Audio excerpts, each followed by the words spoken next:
Okay, thanks David. I think you're the first person who's ever done a serious video response to one of my videos, so thanks for that. The quantum vacuum that you mentioned as an example of producing something that comes from nothing is actually, as far as I understand it, at least according to William Lane Craig, a sea of fluctuating energy, and it has a rich physical structure which can be described by physical laws. And the subatomic particles which come into being from it, seemingly from nothing, actually originate from those energy fluctuations in that sea of energy, and in that regard do not therefore come from nothing. It's not that nothing causes them, the sea of fluctuating energy and the energy fluctuations cause them. So it's not an example of something coming from nothing. That is, obviously, if that is what you're talking about. Second, he said something which I completely agree with. He said there is a limit to what we can know for certain, and that science's best answer with regard to the origins of the universe is, I don't know. I agree with that. There is a limit to what we can know for certain, and that is science's best answer. What I disagree with is your statement that, you said, to say that God did it is not the right answer. If science doesn't know, you cannot make that statement, as far as I see it. The fact that God did it may actually be the right answer, you just don't know. I believe that the arguments that I presented, which are William Lane Craig's arguments, are logical and reasonable and point to God as being the right answer. And that's not just wishful thinking, it's a logical argument, a reasonable argument. So that's the second thing. Thirdly, you kind of pose the question, why does God not have to have a cause? Well, the cosmological argument is that everything that has a beginning has a cause, and the argument is that God is outside time, because time was created when the universe began, and therefore he is eternal and beginningless. God, in that scenario, can therefore be said to be without cause. Something which doesn't have a beginning cannot be caused, it's just there. Fourth, he said that without the universe there would, well, he pretty much said that without the universe there would be no maths, excuse me. I agree, but mathematics describes how the universe operates. It doesn't itself cause the universe, it describes how it operates. To say, for example, that 2 plus 2 equals 4 does not itself cause 2 plus 2 to equal 4. It simply describes something we know within the physical universe. So abstract mathematical sums and things like that cannot cause anything. They merely describe what is happening. Fifth, the timelessness of minds.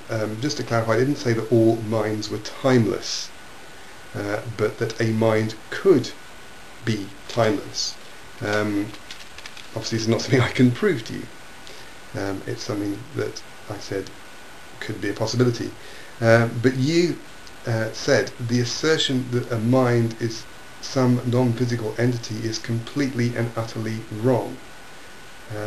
And then you went on to say that our minds are physical patterns which cannot exist outside of our brains. I'm sorry, but that is just conjecture. It's something that science can't prove, and as such it is a statement of faith. Science cannot show or prove that the mind is inextricably connected to the brain and just physical and dies when our brains and our bodies die. Our minds may well continue to exist after the death of our bodies. Okay, so that's the fifth thing. The sixth thing, you were talking about the Bronze Age tribesman's assumption that the universe had a beginning. And that it was pretty much the best guess of theirs on the basis of their observations of the world around them.